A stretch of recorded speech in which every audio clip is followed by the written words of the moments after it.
का अगर एक रूट इन्फिनिटी को टेंड कर रहा है, इसका मतलब उसका जो लीडिंग कोफिशिएंट होगा वो हमेशा क्या होगा, जीरो, यानी कि ए की वैल्यू जीरो होगी।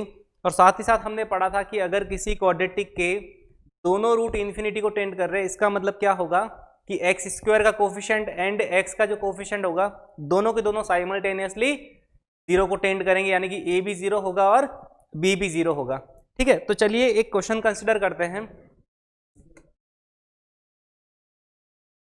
कि एक क्वाड्रेटिक इक्वेशन दे रखी है, x plus two equals to 3 minus A x square.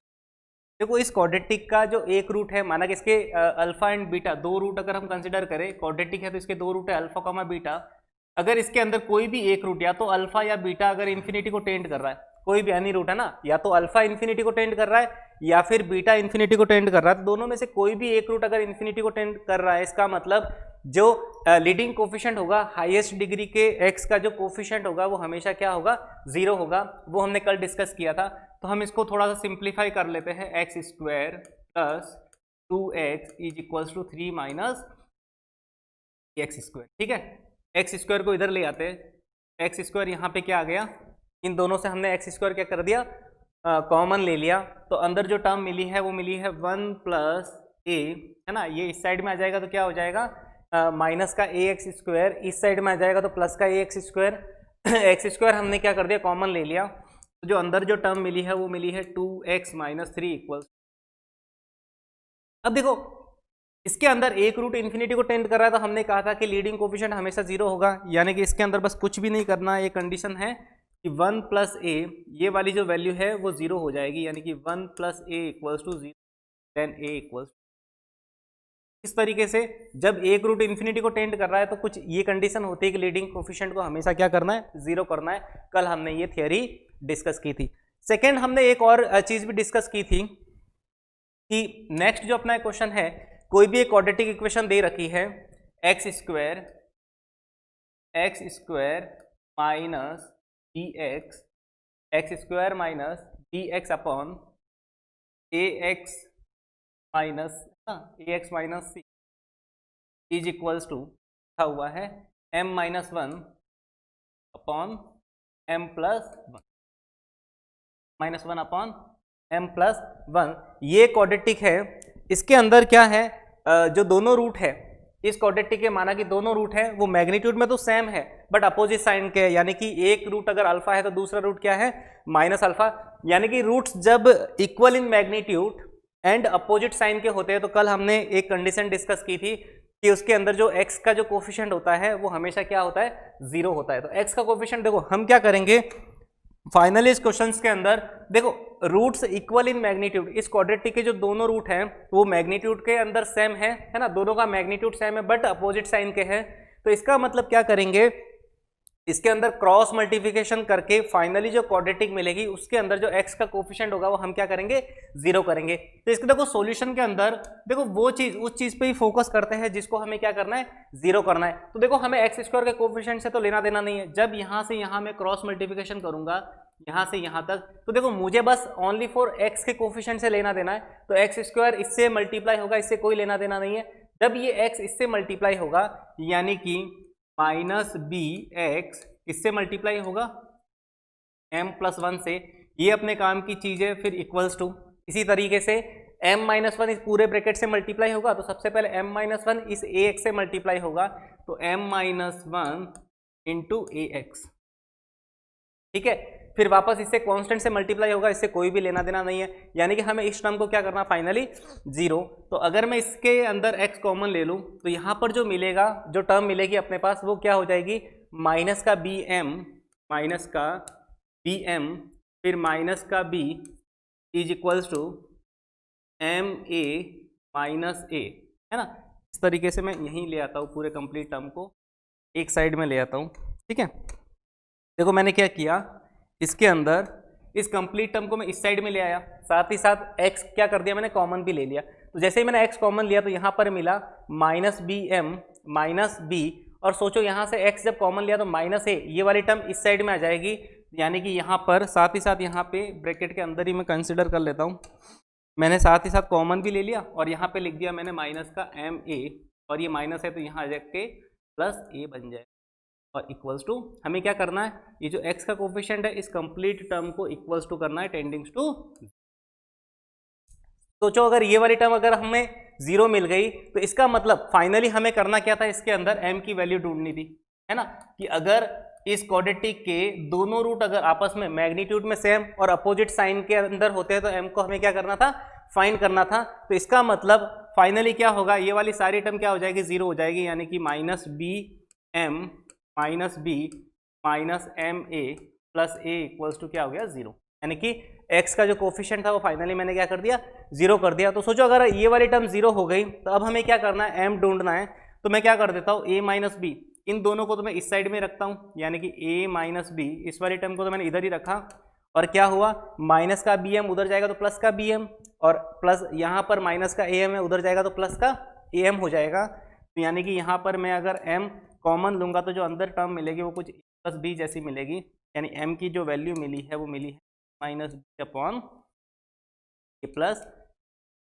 इस तरीके से हम क्या कर सकते हैं, बिल्कुल इजीली इसको सॉल्व कर सकते हैं। यानी कि हमने इसके अंदर, इस क्वेश्चन के अंदर बस इतना ही कह रखा था कि ये जो क्वाड्रेटिक दे रखी थी, ये जो क्वाड्रेटिक थी इसके अंदर क्या था कि इसके जो दोनों रूट थे मैग्नीट्यूड में सेम थे, दोनों का मैग्नीट्यूड सेम था बट अपोजिट साइन के थे, यानी कि एक रूट अगर अल्फा है तो दूसरा रूट क्या होगा, माइनस अल्फा होगा। तो इसका मतलब हमने क्या किया कि हमने कल कंडीशन पढ़ी थी कि जब रूट मैग्नीट्यूड में सेम बट अपोजिट साइन के होते हैं तो x का जो कोफिशिएंट होता था उसके अंदर हम इसको क्या करते हैं, जीरो के इक्वल टेंडिंग कर देते हैं। तो इसका मतलब अब हमें क्या करना था, m निकालना था। तो फाइनली मैंने इस वैल्यू को क्या कर दिया, जीरो कर दिया, और हमें जो ढूंढना था उसको एक साइड में लेके आ गया, और इस तरह से हमने क्या कर दी, फाइनल वैल्यू निकाल ली। ठीक है, अब देखो इसी के बिहाफ पे हम और भी एक दो क्वेश्चन कंसिडर करते हैं, जैसे कि एक और इसके अंदर वही स्पेशल केस वाला एक क्वेश्चन कंसिडर करते हैं। जैसे कि एक क्वाड्रेटिक इक्वेशन दे रखी है,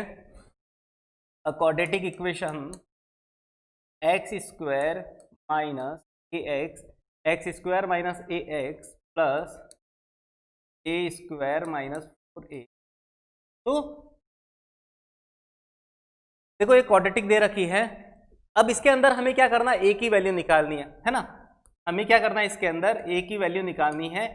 a की वैल्यू क्या होगी कि अगर इनके जो रूट्स है वो अपोजिट साइन के हैं, अपोजिट साइन का मतलब होता है कि एक अगर पॉजिटिव है तो दूसरा क्या है, इसके अंदर नेगेटिव है। तो सोचो अगर एक पॉजिटिव है और दूसरा नेगेटिव रूट है तो हमने क्या किया था, कल हमने कंडीशन पढ़ी थी कि रूट अगर अपोजिट साइन के होते हैं तो इसका मतलब अल्फा इंटू बीटा दोनों का जो प्रोडक्ट होता है वो क्या होता है, आपस में लेस देन जीरो, यानी कि एक अल्फा इंटू बीटा, एक पॉजिटिव और एक नेगेटिव, यानी कि positive into negative less than वाली क्वांटिटी मिलेगी, यानी कि alpha into beta is less than zero. ये अपनी कंडीशन हो गई। और रूट्स का जो प्रोडक्ट होता है वो बेसिकली सी अपॉन ए के इक्वल होता है, यानी कि सी अपॉन ए की जो वैल्यू है वो क्या है, लेस देन। तो अपने पास कंडीशन मिल गई, इसका मतलब ए स्क्वायर माइनस 4a, ये हो गया सी अपॉन ए, एक्स स्क्वायर का कोफिशिएंट कितना 1, this quantity tendings to less than zero. अब देखो इसको सॉल्व करते हैं तो a कॉमन ले लिया हमने, तो a माइनस 4 ये की ये क्वांटिटी हमें मिली है लेस देन जीरो। और देखो लेस देन जीरो का मतलब छोटे रूट से बड़ा रूट वही आंसर आने वाला है, यानी कि a बिलोंग्स टू जीरो से, है ना। नंबर लाइन से भी कर सकते हो, नंबर लाइन हमने ड्रॉ कर दी और हमने इसके ऊपर दोनों रूट लगा दिए 0 और 4, और प्लस माइनस प्लस। हमें लेस देन वाला आंसर देना है तो लेस देन वाला आंसर छोटे रूट से बड़ा रूट आया करता है हमेशा। अगर यहाँ पे ग्रेटर देन जीरो होता तो ग्रेटर देन के अंदर हमें क्या मिलता, माइनस इन्फिनिटी से छोटा रूट यूनियन बड़े रूट से इन्फिनिटी। तो इस तरीके से छोटे रूट और बड़े रूट वाला जो कॉन्सेप्ट होता है लेस देन के अंदर छोटे वाला कॉन्सेप्ट, और बाकी ग्रेटर देन के अंदर आउटर साइड वाली हम इसके अंदर क्या करते हैं, वैल्यू कुछ कंसिडर करते हैं। ठीक है, नेक्स्ट हम इसके अंदर इसके अंदर एक क्वेश्चन कंसिडर करते हैं। देखो एक चीज हम इसके अंदर नोट के अंदर हम एक और चीज ऐड करते हैं, बहुत बार आईआईटी में क्वेश्चन आ भी चुका है कि आइडेंटिटी, है ना। देखो quadratic equation is a identity. देखो एक क्वाड्रेटिक इक्वेशन बहुत ही इंटरेस्टिंग टॉपिक है। एक क्वाड्रेटिक इक्वेशन आइडेंटिटी कब बनती है? देखो किसी भी क्वाड्रेटिक इक्वेशन के बारे में हम आज तक हमने सुना है कि एक क्वाड्रेटिक इक्वेशन के अंदर, यानी कि देखो इन जनरल अगर मैं किसी पॉलिनोमियल की मैं बात करूं, जैसे second degree, third degree, fourth degree, है ना, इसी तरह से क्वाड्रेटिक, क्यूबिक, बाई क्वाड्रेटिक अगर मैं बात करूं, तो जितनी x की पावर होती है उतने ही उसके रूट्स रहा करते हैं। ये चीज हमने पढ़ी है कि अगर क्वाड्रेटिक है तो उसको सॉल्व करोगे तो 2 रूट्स इसके मिलने ही मिलने हैं। इसका मतलब देखो किसी भी क्वाड्रेटिक के 1 और मोर रूट, यानी कि 2 और 2 से ज्यादा रूट मिलते हैं, इसका मतलब वो क्वाड्रेटिक इक्वेशन एक आइडेंटिटी बन जाती है। यानी कि अगर किसी क्वाड्रेटिक के ऐसे कह रखा है कि ये क्वाड्रेटिक इक्वेशन है जिसके 3 रूट है, इसका मतलब वो क्वाड्रेटिक इक्वेशन क्या बन गई थी? एक आइडेंटिटी बन गई थी। इसका मतलब देखो आइडेंटिटी का बस इतना सा मीनिंग है कि एक क्वाड्रेटिक इक्वेशन के जब 2 से ज्यादा रूट होते हैं, इसका मतलब वो क्वाड्रेटिक इक्वेशन एक आइडेंटिटी बन जाती है। और आइडेंटिटी के केस में ax square plus bx plus c equals to 0। देखो इस क्वाड्रेटिक के बहुत सारे रूट है ना, अल्फा, बीटा, गामा, इस तरह से इस क्वाड्रेटिक इक्वेशन के 2 से ज्यादा रूट है। इसका मतलब अब ये जो क्वाड्रेटिक इक्वेशन है वो क्वाड्रेटिक इक्वेशन ना रह के एक आइडेंटिटी बन गई है। और जब ये एक आइडेंटिटी बन गई है तो इसका मतलब इन केस ऑफ आइडेंटिटी इसके अंदर क्या होता है, a b c सारे के सारे जो कोफिशिएंट होते हैं वो साइमल्टेनियसली क्या होते हैं, जो होते हैं। यानी कि a की वैल्यू भी 0, b की वैल्यू भी 0 और c की वैल्यू भी 0, यानी कि a equals to b equals to c equals to 0। इसका मतलब देखो अगर मैं इसको ऐसे लिखूं 0x square plus 0x plus 0, देखो इसके अंदर x और x की कुछ भी वैल्यू रखो, जितनी भी वैल्यू रखोगे हर केस में ये क्या करेगी, ये आइडेंटिटी सेटिस्फाई होगी। इसका मतलब जब भी किसी भी क्वाड्रेटिक के 2 से ज्यादा रूट्स की अगर बात होती है तो इसका मतलब वो क्वाड्रेटिक इक्वेशन एक आइडेंटिटी बन जाती है। तो बस हमें क्या करना है, एक्स स्क्वायर का कोफिशिएंट, एक्स का कोफिशिएंट एंड कांस्टेंट टर्म को, तीनों को साइमल्टेनियसली हमें क्या करना होता है, 0 करना होता है। चलिए इसके बिहाफ पे हम एक और क्वेश्चन इसके अंदर कंसिडर करते हैं। जैसे कि हम एक क्वेश्चन लेते हैं, अ क्वाड्रेटिक इक्वेशन। देखो एक क्वाड्रेटिक इक्वेशन है p plus 2 into p minus 1 x square plus p minus 1 two 2p plus 1 x plus p square minus 1 equals to 0 is अ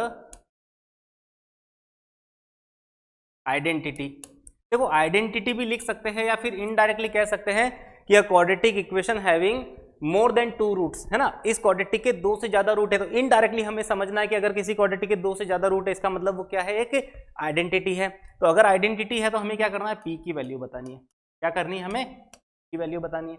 देखो पी की वैल्यू बताने के लिए हमें साइमल्टेनियसली क्या क्या करना पड़ेगा, हर एक जितने भी कोफिशिएंट दे रखे हैं सबको क्या कर दो, इंडिविजुअल क्या कर दो, 0 कर दो। सोचो अगर मैंने इसको 0 किया तो पी की वैल्यू क्या मिल गई हमें, -2 एंड 1। देखो p plus 2 and p minus 1 को 0 किया तो p की वैल्यू यहां से -2 और यहां से कितनी मिली है, 1 मिली है। सेम थिंग अगर यहां पर भी अगर हम बात करें तो p की वैल्यू यहां पर भी मिलने वाली है आज 1 and -1/2। Same thing p square, तो इसका मतलब यहां पर भी p की वैल्यू कुछ +1 एंड यहां पर भी वैल्यू कुछ -1, है ना।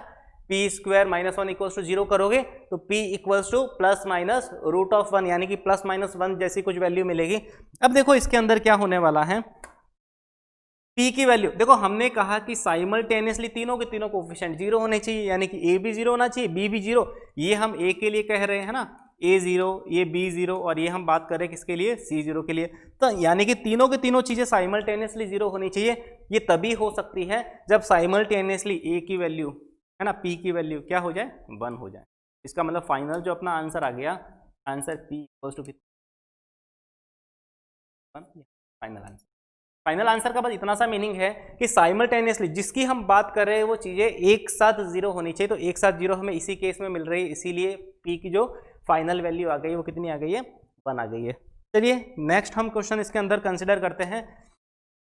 एक और हम क्वेश्चन इसके अंदर कंसिडर करते हैं कि देखो हम क्या करते हैं, एक पैराबोला कंसिडर करते हैं और उस पैराबोला के अंदर डिफरेंट केसेस हम कंसिडर करेंगे और फिर देखेंगे कि कौन सा ट्रू है एंड कौन सा फॉल्स है।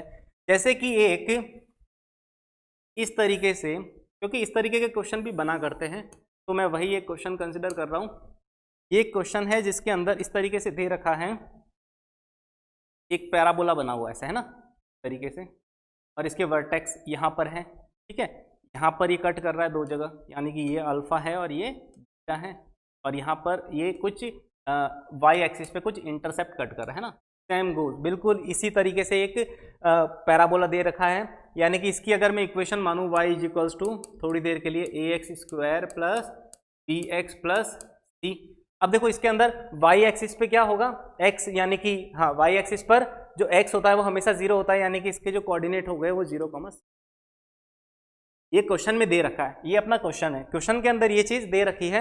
अब हमें जो कमेंट करनी है वो सारी चीजें मैं यहाँ पे लिख देता हूँ। देखो क्वेश्चन में जो दे रखा है फर्स्ट चीज दे रखी है, अब हमें क्या करना है इसके अंदर ट्रू फॉल्स बताना कि कौन कौन सी चीजें ट्रू है। तो सबसे पहला जो दे रखा है a ग्रेटर देन 0, सेकेंड जो हमें दे रखा है वो दे रखा है c ग्रेटर देन 0, फिर थर्ड जो दे रखा है डिस्क्रिमिनेंट वो भी greater than 0, first second third. Fourth जो दे रखा है वो दे रखा है minus b by a greater than 0, फिर फिफ्थ जो हमें दे रखा है वो कुछ इस तरीके से c अपॉन ए ग्रेटर देन 0, फिर b ग्रेटर देन 0, ठीक है। 1 2 3 4 5 6 और एक 7 जो कंडीशन दे रखी है वो दे रखी है माइनस डी बाई 4a की दे रखा है कुछ ग्रेटर देन। अब देखो ये इतने सारे क्वेश्चंस बन सकते हैं इसके अंदर एक पैराबोला के अंदर।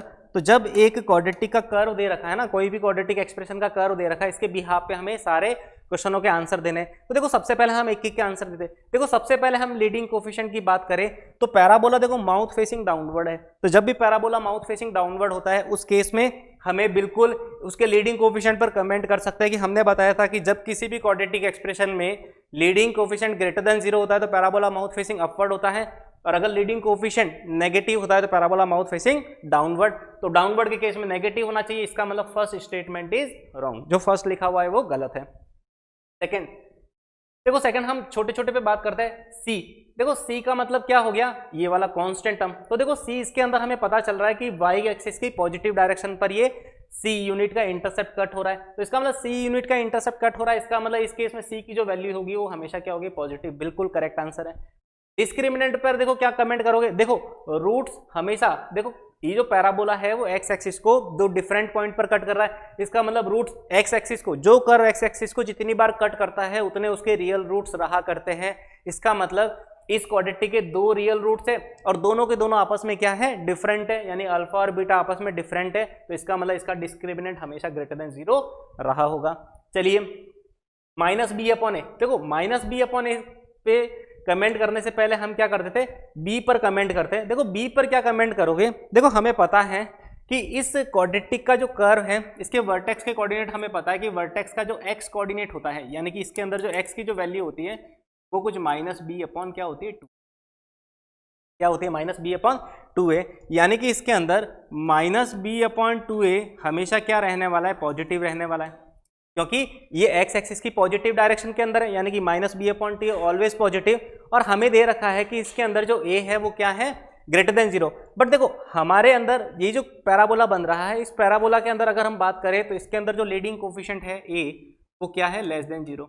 तो अगर a लेस देन 0 है, इसका मतलब यहाँ पर a की वैल्यू क्या है, नेगेटिव। तो जब a लेस देन 0 होगा वो जब मल्टीप्लाई होगा यहाँ से इनइक्वालिटी का साइन क्या कर देगा, चेंज कर देगा, यानी कि minus b is less than 0।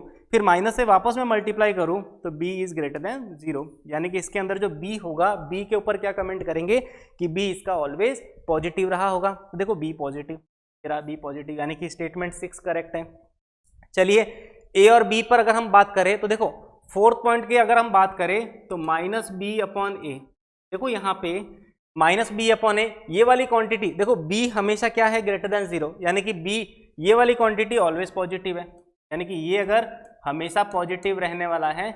इसी के साथ साथ a है वो हमेशा क्या रहने वाला है, नेगेटिव रहने वाला है, यानी कि a वाली जो क्वांटिटी है वो हमेशा क्या रहने वाली, नेगेटिव, यानी कि पॉजिटिव अपॉन नेगेटिव, नेगेटिव आ गया, नेगेटिव नेगेटिव से मल्टीप्लाई होकर हमेशा क्या बनेगा, पॉजिटिव, यानी b upon a always positive, यानी कि ये वाले भी पॉजिटिव है, यानी कि स्टेटमेंट 4 भी करेक्ट है। c अपॉन a के ऊपर क्या कमेंट करना है, देखो c भी पॉजिटिव है और a भी पॉजिटिव है, यानी कि c upon a always positive. Discriminant के ऊपर देखो लास्ट अपना जो है इसके अंदर देखो डिस्क्रिमिनेंट के अंदर देखो हमें चीज एक पता है कि डिस्क्रिमिनेंट डी ऑलवेज क्या है, पॉजिटिव है। तो डी पॉजिटिव है, साथ ही साथ ए नेगेटिव है, तो positive upon negative negative quantity और नेगेटिव नेगेटिव पॉजिटिव। तो इसका मतलब ये वाला स्टेटमेंट भी हमारा करेक्ट हो गया। तो इस तरीके से ये 7 चीजें हैं। तो कोई भी अगर ग्राफ दे रखा होता है तो हम इन 7 चीजों पर हम क्या कर सकते हैं, कमेंट कर सकते हैं। चलिए नेक्स्ट हम जो इसके अंदर पढ़ने वाले हैं, इसके अंदर जो अपना जो नेक्स्ट टॉपिक है इसके अंदर वो हम पढ़ेंगे कंडीशन ऑफ कॉमन रूट्स। देखो कंडीशन ऑन कॉमन रूट्स के अंदर क्या होता है,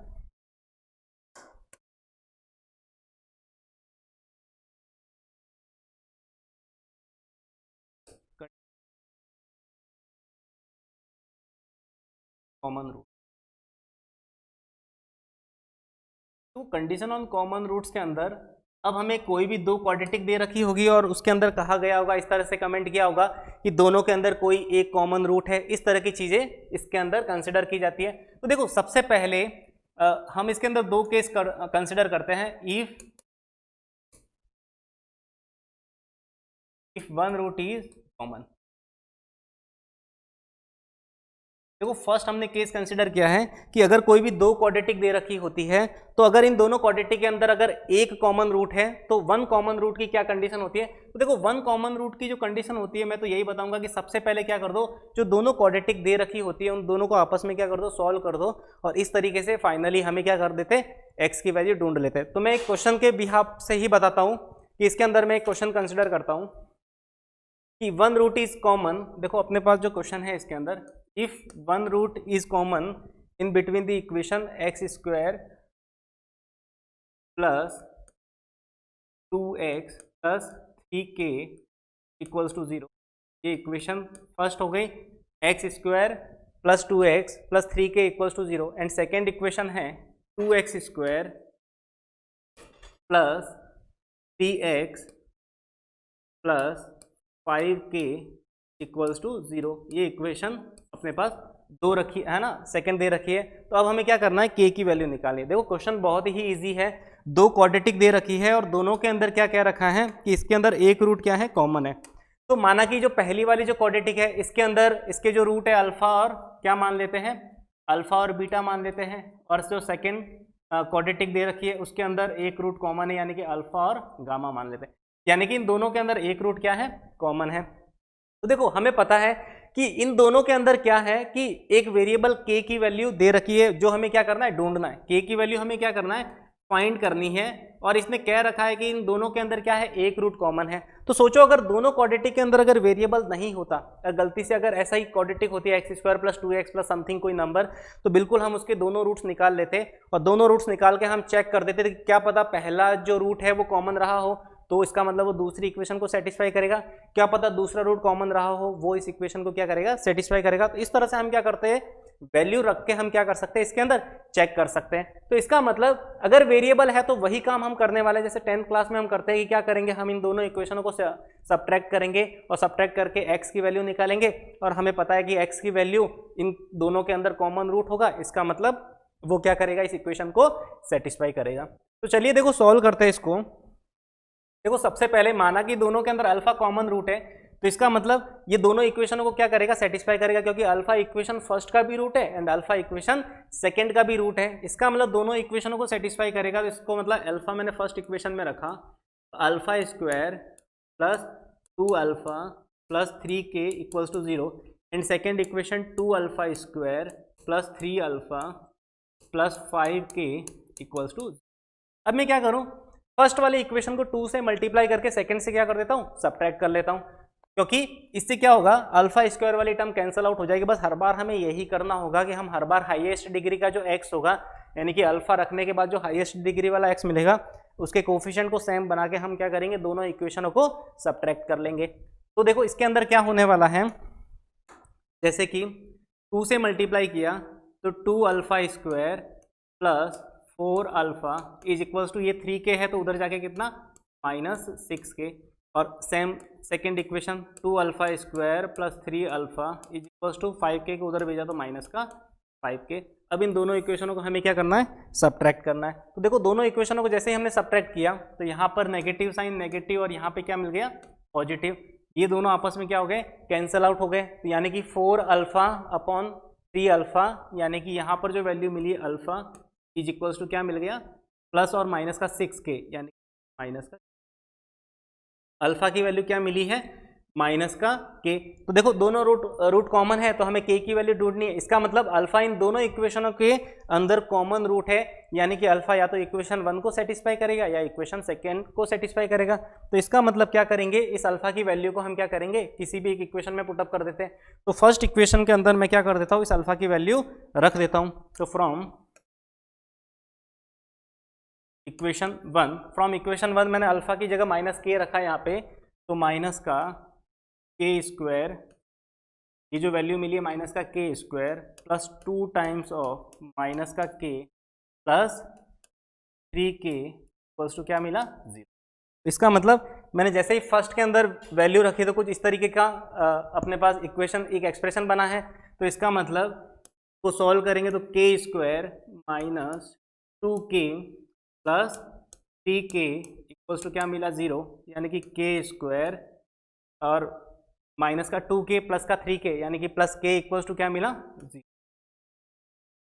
k कॉमन ले लेते हैं और मिला इसके अंदर k प्लस 1 इक्वल्स टू 0, यानी कि या तो k की वैल्यू 0 मिल गई या फिर k की वैल्यू क्या मिल गई, -1।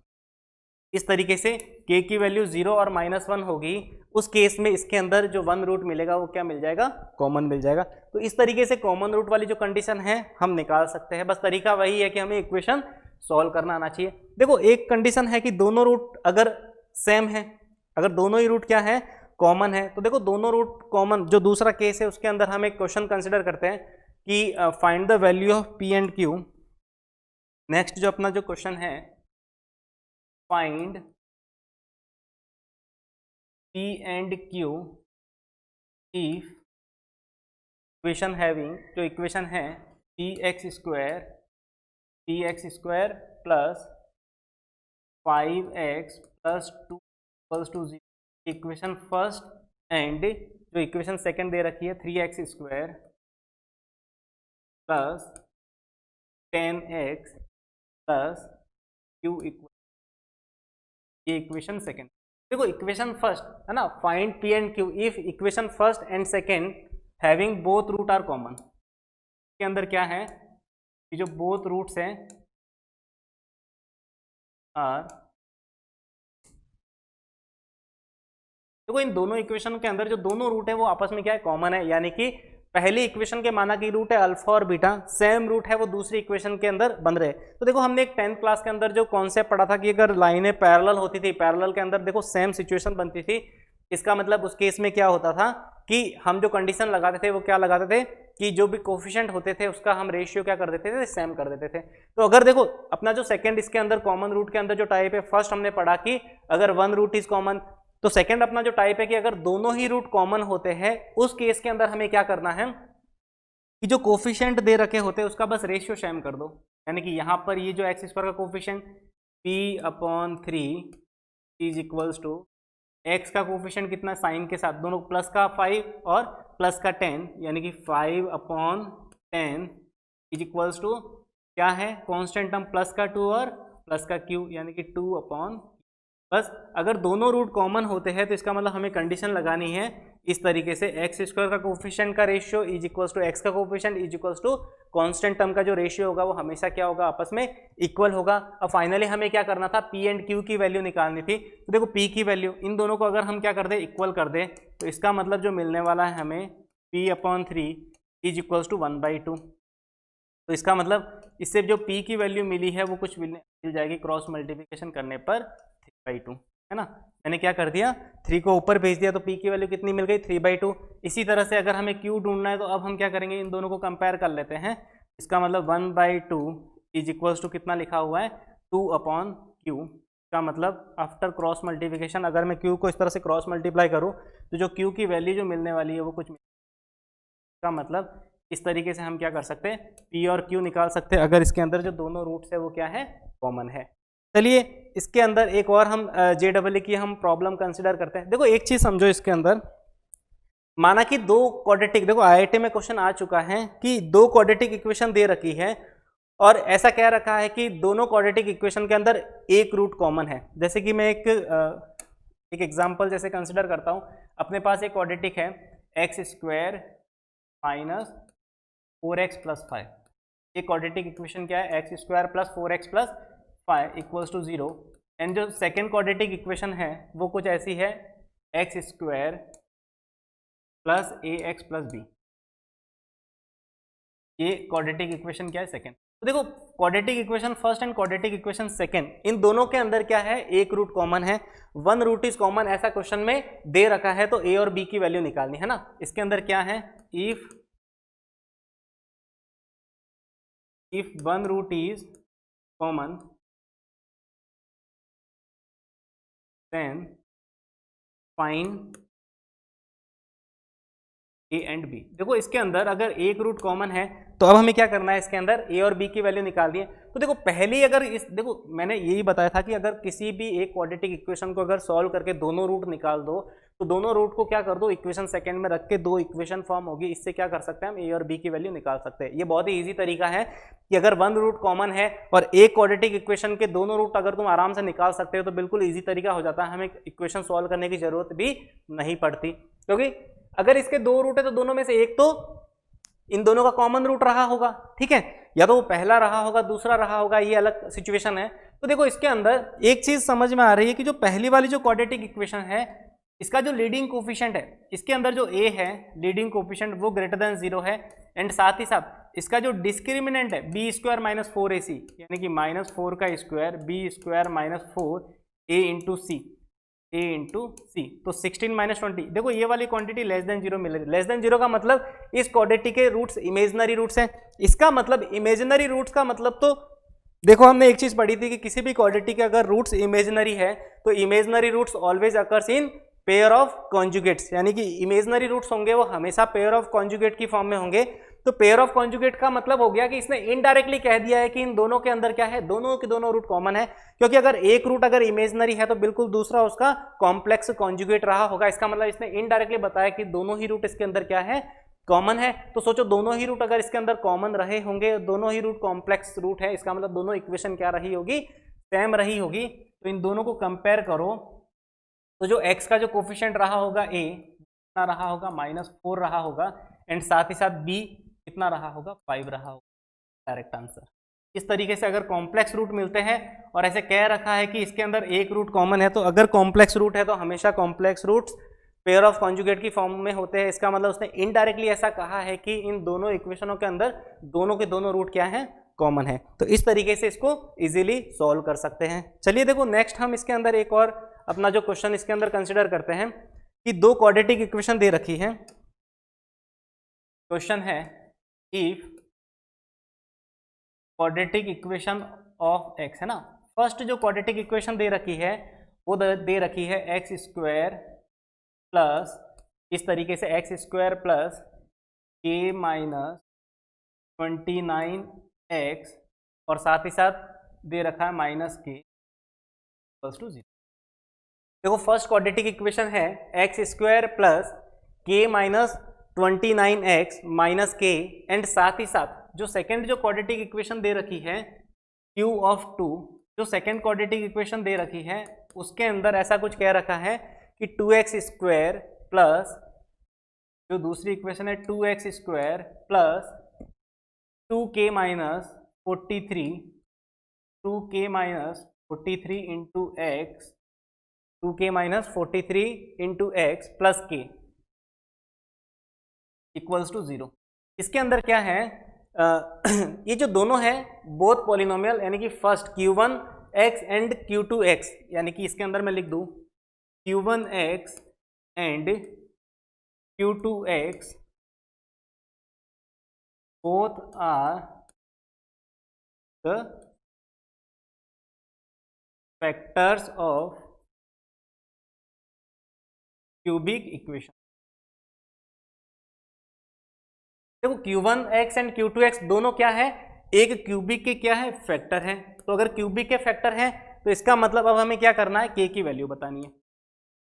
देखो इसने इनडायरेक्टली कहा है कि दोनों के दोनों अगर एक क्यूबिक के फैक्टर हैं तो इसका मतलब k की वैल्यू, और ऑप्शन भी दे रखा है 0, ए ऑप्शन 0, बी 33, सी दे रखा है इसके अंदर 30 एंड डी दे रखा है इसके अंदर नन ऑफ। देखो एक चीज हमें समझ में आ रही है कि देखो Q1 एंड Q2 ये जो दोनों क्वाड्रेटिक है, देखो कॉन्सेप्ट क्या है इसके अंदर वो चीज हमें समझना है कि Q1x है एंड Q2x है। ये जो दोनों क्वाड्रेटिक है ये दोनों किसी एक क्यूबिक के फैक्टर है। तो सोचो एक क्यूबिक इक्वेशन कोई भी रही होगी, माना कि P ऑफ x कोई भी एक क्यूबिक इक्वेशन रही होगी। तो जो इस क्यूबिक इक्वेशन का क्या है, Q1 भी एक फैक्टर है, Q1x भी एक फैक्टर है और Q2x भी क्या है, एक फैक्टर है।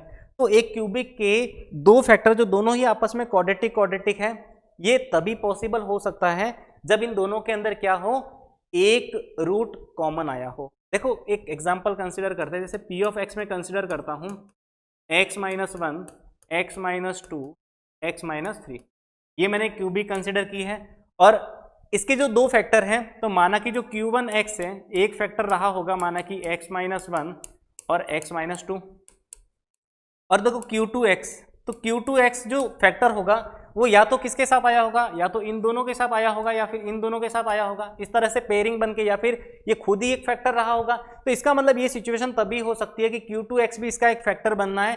ये उसी सिचुएशन में पॉसिबल है जब एक रूट, तो माना कि मैंने इस Q2x के अंदर माना कि एक x माइनस 3 माना, तो जो दूसरा इसके अंदर जो फैक्टर बनेगा वो इन दोनों में से आएगा, क्योंकि ये जो P ऑफ x है वो कंप्लीटली Q2x से क्या हो जाना चाहिए, डिविजिबल हो जाना चाहिए। तो इसका मतलब इसमें इनडायरेक्टली कहा है कि इसके अंदर एक रूट क्या है, कॉमन है। इसका मतलब इस तरह से माना कि मैंने Q2x माना, देखो दोनों सेम भी हो सकती है, कोई फर्क नहीं पड़ेगा। अगर Q1x से x माइनस 1 x माइनस 2 है और Q2x भी x माइनस 1 x माइनस 2 है, तो इसका मतलब P ऑफ x के दोनों फैक्टर तो बन ही रहे। तो इसका मतलब अगर Q1x और Q2x दोनों ही क्वाड्रेटिक है और बताया गया है कि वो दोनों जो है Q1x Q2x वो किसी क्यूबिक के फैक्टर हैं, ये वाली सिचुएशन तभी पॉसिबल है जब इन दोनों के अंदर कोई भी एक रूट क्या आया हो, कॉमन आया। तो इसका मतलब ये जो कंडीशन लगानी है इसके अंदर वो लगानी है one root is common, one root is, ठीक है। तो इसका मतलब देखो एक रूट कॉमन वाली बात कही है, तो इसका मतलब बस वही बात है। अब हमें क्या करना है, सेम चीज जो हमने क्वेश्चन के अंदर अप्लाई की थी, कि अब हमें क्या करना है, इक्वेशन फर्स्ट को, देखो मैं कॉन्सेप्ट बता देता हूं कि इसके अंदर हमें करना क्या है, अपनी ओर से इस क्वेश्चन को ट्राई करना। देखो फर्स्ट इक्वेशन जो दे रखी है x square plus k minus 29x minus के इक्वल्स टू 0, कॉन्सेप्ट मैंने बता दिया कि जो इक्वेशन फर्स्ट है और इक्वेशन जो सेकंड है, इन दोनों इक्वेशनों के अंदर क्या है, एक रूट कॉमन है। तो एक रूट कॉमन के केस में अब वही करना है कि हमें एक्स स्क्वायर के कोफिशिएंट को हमें क्या करना है, यानी कि कंप्लीट एक्स स्क्वायर की टर्म को क्या करना है, यहां से गायब करना है। तो हमें क्या करना पड़ेगा, इस इक्वेशन फर्स्ट को मैं क्या कर दूं, इक्वेशन फर्स्ट को 2 से मल्टीप्लाई करके इसको इक्वेशन सेकंड से क्या कर देना, सब्ट्रैक्ट कर देना है। तो बस तरीका ये लगाना, इक्वेशन 1 को 2 से मल्टीप्लाई करके उसको इक्वेशन सेकंड से सब्ट्रैक्ट कर देना, एक्स स्क्वायर गायब हो जाएगा, एक्स की जो वैल्यू मिलेगी इन टर्म्स ऑफ के, उसको किसी भी इक्वेशन फर्स्ट और सेकंड में रख के तुम फाइनल क्या कर सकते हो, अपने के की वैल्यू निकाल सकते हो। और इसके अंदर जो के का आंसर आएगा वो आएगा 30। एक बार अपनी तरीके से इसको ट्राई करना, ठीक है। अदरवाइज नेक्स्ट क्लास में हम इसको वापस आगे कंटिन्यू करेंगे। और वही बात है, चैनल के साथ बने रहने के लिए आप इस चैनल को सब्सक्राइब करिए और साथ ही साथ अपने फ्रेंड्स के साथ भी इसको शेयर करिए। चलिए आज के लिए इतना काफ़ी, थैंक यू।